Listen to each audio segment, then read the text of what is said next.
Pedro from A&P-REACTS. I'm here today with Dave from Anaal Nathrakh to talk about their latest upcoming album, Endarkenment, out October 2nd on Metal Blade Records. How are you doing? I'm okay, thank you. Currently sat in the dark in my lockdown isolated living room, but yeah, I'm not doing too bad, thanks. It's the perfect setting, perhaps, to talk about this new album, Endarkenment. Do you feel like we're living in an age of endarkment?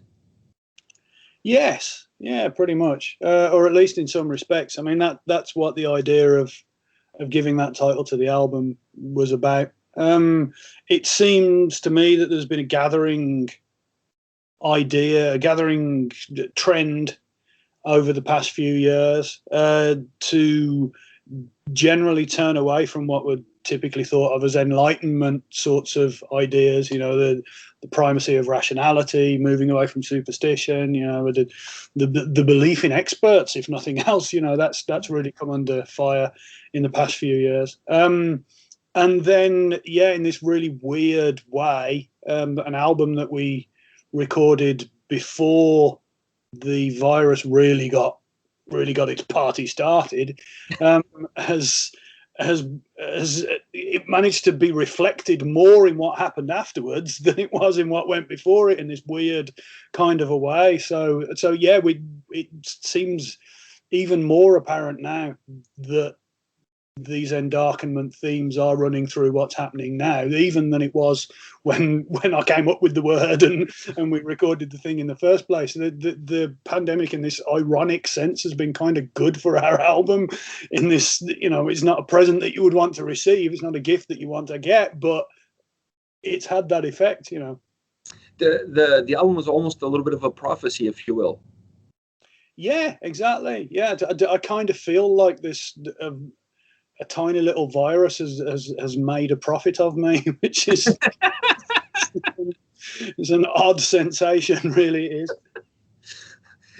What do you would attribute to this Endarkenment? Because this is not something that's just a phenomenon of one country. It's not just happening in the UK. It's not just happening in Europe. It's not just happening in one isolated place. This seems to be widespread across the whole entire world. What do you think in the back of your mind is the reason for this to be happening? The reason why, I really don't know, actually. That's something. I mean, even if you go back to the Enlightenment, I mean, this Endarkenment idea, if it's even accurate, I think it is. But if it is, it's still fairly recent. But even if you go back to the Enlightenment, that's several hundred years ago, I'm not sure that people necessarily know why it happened. I mean, it went hand in hand with industrialization, all these things that sound really boring that people hear in history class, but why people did those things, I think, is a bit more of a weird question. And right now, I'm not sure why things are going in the way that they are. But it definitely seems to be the case that it is happening. And that's a weird thing. I mean, there are certain parallels I see now. It sounds alarmist, almost like a conspiracy thing, but I really do see some parallels now with like the 1930s and things like that. Some, hopefully not the same results, but some similar sorts of things, you know, here and there happening. And I'm not sure that anyone's entirely certain why that happened, you know, and that's less than 100 years ago.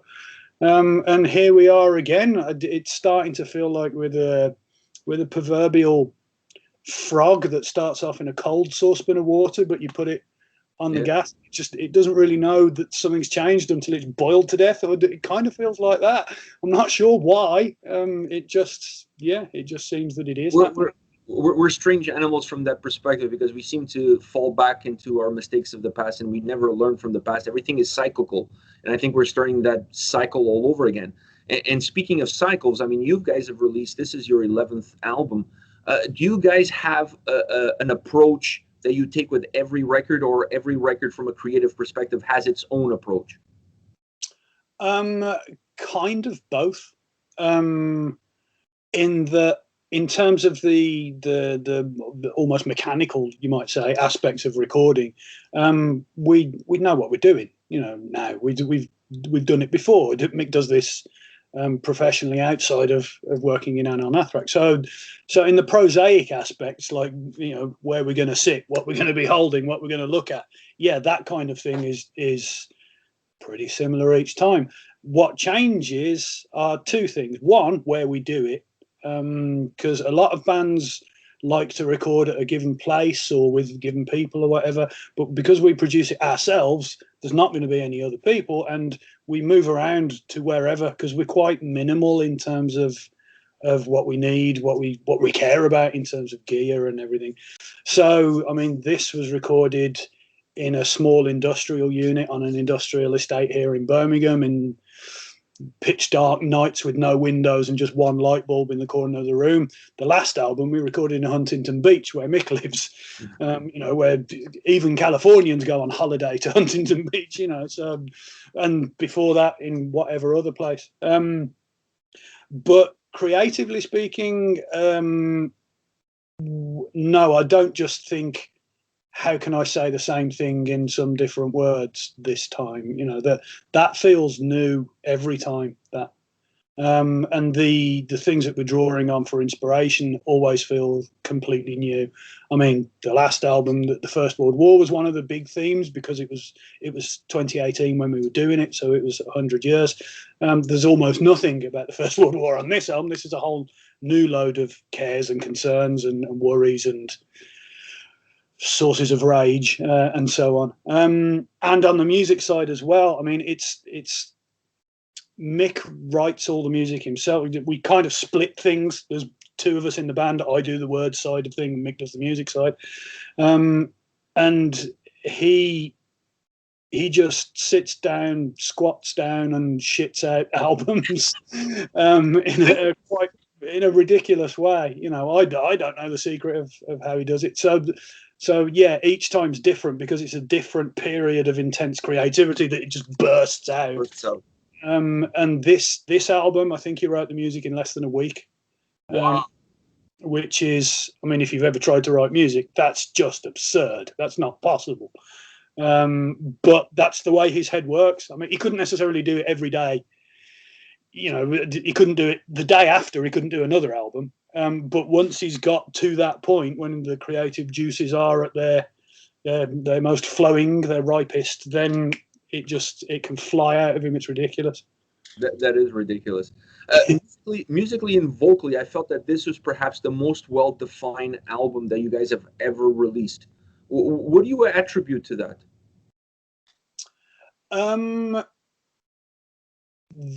That's how it felt right to do it. We're particularly, I don't think we're bad at planning things. We reject the idea of planning things. We don't start out with any preconceptions about what we're going to do or anything like that. And that's not to say it's a good or a bad thing either way to do that. Bands may well say, well, let's look at what we did on our last album, what worked, what didn't. That's a perfectly natural sort of approach to have. But in our case, we always go with gut instinct. What feels right at the time is the right thing to do, and that's the only way that we have of judging the right thing to do. So we're always led completely by the moment kind of thing. There's a spontaneity, a sort of gut level of how to figure out what to do next. What feels right in there. And this time around, yeah, there's a bit of clarity to things, the cleaner lines, that sort of, mostly visual metaphors that come to mind but it's music, but you know what I mean. And that felt right, and we sort of followed that star, and here's where we've ended up. I mean, I don't think we'd go much further in that direction. We might want to stay where we are next time. We'll see how we feel, but we wouldn't want to go totally clean and angular and polished and all that kind of stuff, because that loses something for us. But just getting that balance on this album, this is where it felt right to have it. Yeah, the sound felt brutal and relentless, as I would expect from one of your records. I mean, I was really not expecting to come in there and have a ballad in the middle of the record, but it did have some more melodic, some more light undertones, if you will, throughout the tracks. More in some songs, less in others. But there seems to be a little bit more, I wouldn't say necessarily a light that's shining through, but at least there's a little bit of a blink of hope somewhere in the overall darkness that the record offers. Is that something that you see it that way as well? No, not really. I see what you mean, but it's the word hope that I struggle with. The whole thing doesn't feel hopeful to me. I mean, think of an example, right? I can't think of many things that are more hopeful than Bambi, right? Even the real life equivalent, a little foal, a little deer. Well, I'm not sure. Do they call them foals? Deer, a little young deer learning to walk and being all cute and all that kind of thing. It doesn't matter how long you spend in the company of that wonderful little hopeful existence. When its mother gets shot in front of you, that recontextualizes everything that went before it. And it's not as if we've done basically a Taylor Swift album with a death metal song at the end. Yeah. It's just that it's a bit more layered and nuanced, and there are different aspects to it, and some of those have a bit of that lightness of being to them. But that doesn't mean that the overall effect is one of a hopeful or light album to me. But having said that, it is part of what it is to be in a band who makes albums like this, that you're always, especially if you do it the way we do everything. We do all the production, the recording, the artwork, as well as writing all the songs and everything. We become so close to what we've done that we can't necessarily see it in quite the same way that a listener would, or someone such as yourself would. So maybe it is a bit of a lighter album. And I'm just dwelling on, accentuating the negative. I don't think necessarily the album, I mean, there's some lighter tones to it, but I don't think necessarily those lighter tones make the album lighter. It's just sometimes there's beauty in cruelty, there's beauty in death, right? So I felt that the lighter aspects of the sound of this record added beauty to the overall dark. It made the overall darkness even more beautiful, if that's a better way of explaining. Yeah. No, I see what you mean there, and I think that's important. I think one thing that well, people in general, but it's certainly important with music. I think what we pick up on is contrast more than an absolute thing. You could have a 1,000 beats per minute drum beat, but it'll start to sound slow or smooth after a while. It's the fact that there's something else next to it that highlights what it is, and that's something that we've always tried to do. I mean, we have probably quite a lot more contrast than a lot of bands who have a similar overall sort of feel. And maybe on this album, that contrast idea is ramped up a little bit. But that's what makes for an interesting listen, I think. If you have 10 songs that are basically the first song, but played backwards and then played half inside out, whatever, that doesn't make for a satisfying listen. Whereas if you've got everything in there that somehow balances out in a satisfying place, I think that's a more fulfilling experience. Did this album offer new challenges for you vocally? It was a new instance of the same challenge, which is, how the hell am I going to do this? That's the standard challenge. There are people who do this kind of thing who are quite technical, who, for want of a better phrase, know what they're doing, and I'm not one of them. There was an interesting thing I saw on YouTube a while ago. Mick sent me a link to it, and there's a vocal coach who teaches people to sing in this kind of growling way and all that. And he was listening to one of our songs and saying what he thought of it, and he described these techniques that what he was hearing, what that apparently were what I was doing. I didn't know what he was talking about. Yeah, mate. Yeah, I mean, you might be right. I don't know. I don't remember. Now you can use those lines on the next interview, saying like, "I did this. I'm very proficient in this." Yeah, exactly. Well, no, I'm not going to be a liar, Yeah, so that level of challenge is always there, because the there were no specific challenges to this record that aren't part of making a record the way we make one, if you know what I mean. It's not as if one of us suddenly had one leg or we forgot how to play the guitar or anything like that. But the challenges inherent to making an album like this, if you're us doing it in the way that we do, are not inconsiderable. And it's kind of a matter of, personally, I find it a matter of pulling it off rather than knowing that I could always have done it, kind of thing. So I'm not only proud of how it turned out, I'm kind of relieved. I'm proud, if you know what I mean. I can see that. I have to ask you about two songs for two different reasons, all right? So I want to ask you about Endarkenment, but I want to ask you not necessarily about the song. I want to ask you about the video.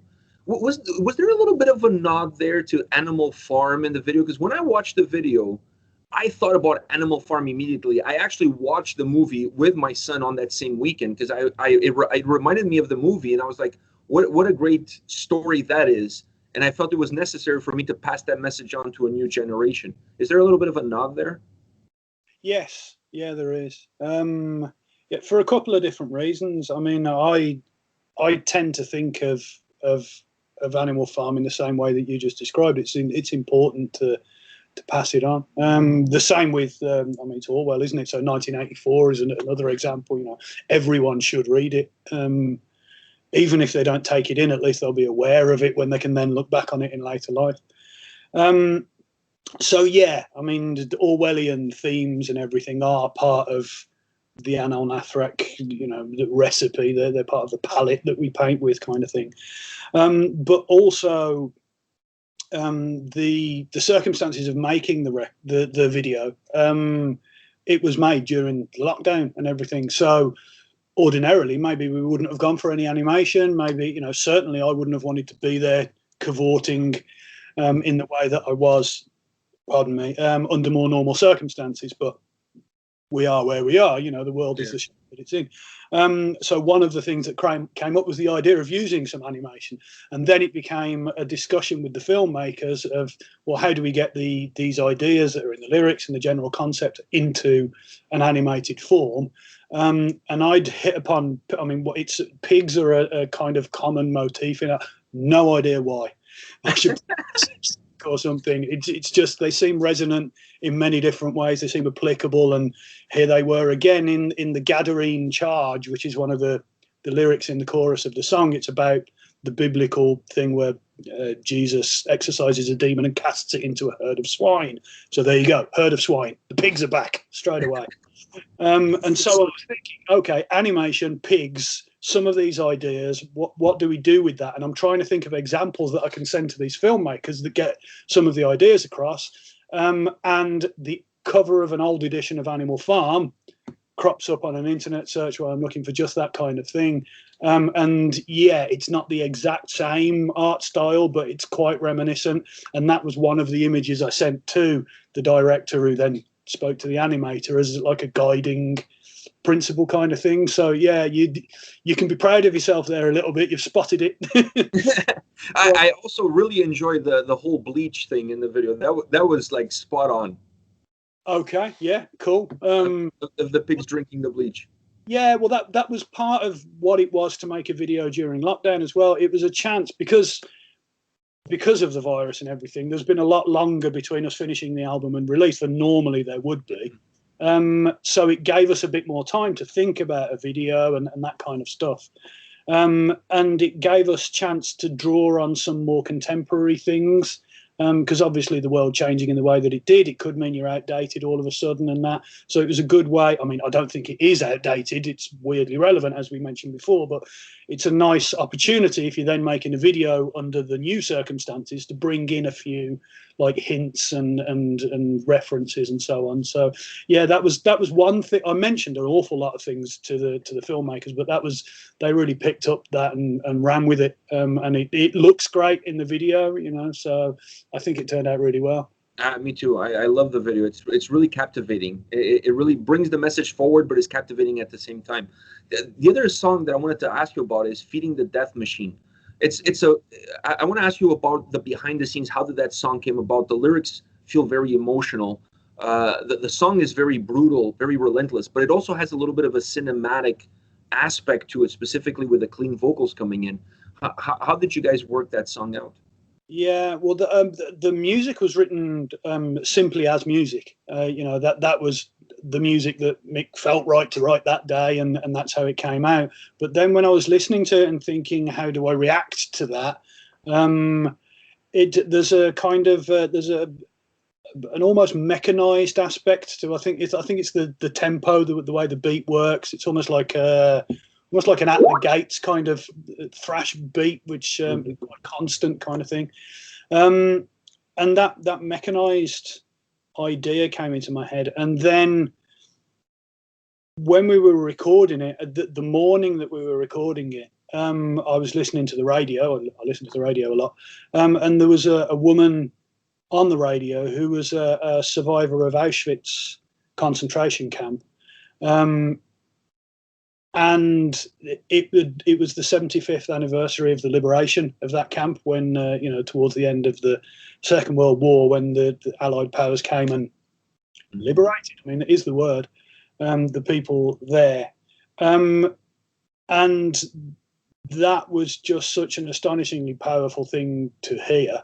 You know, this person who was actually there talking about her experiences 75 years ago to the day. And this story that she had of, she'd only survived because she was singled out because she could play the cello. And they had almost like a small orchestra in the camp. I mean, who knows what twisted things led to that orchestra existing, but it did. And I think maybe the previous cello player had died or something like that. So it was her lucky day when she turned up, in a, you know, if the word lucky can ever be applied. And so, yeah, I'm hearing this incredible story, and it's making me think about the 75th anniversary. Is there a way that we could recognise that in a song, maybe? Pay tribute to this woman, I suppose, without wanting to be too overt, because, you know, her misery isn't there for us to profit from, but recognise it at least. And then thinking of the nature of a concentration camp. I've been to Auschwitz actually years ago, and it almost looks like little factory huts in this really insane kind of a way. So this mechanized aspect that was in the music seemed part of the other part of Auschwitz to this woman's experience of it, was this weirdly mechanistic and bureaucratic sort of existence that the camp has.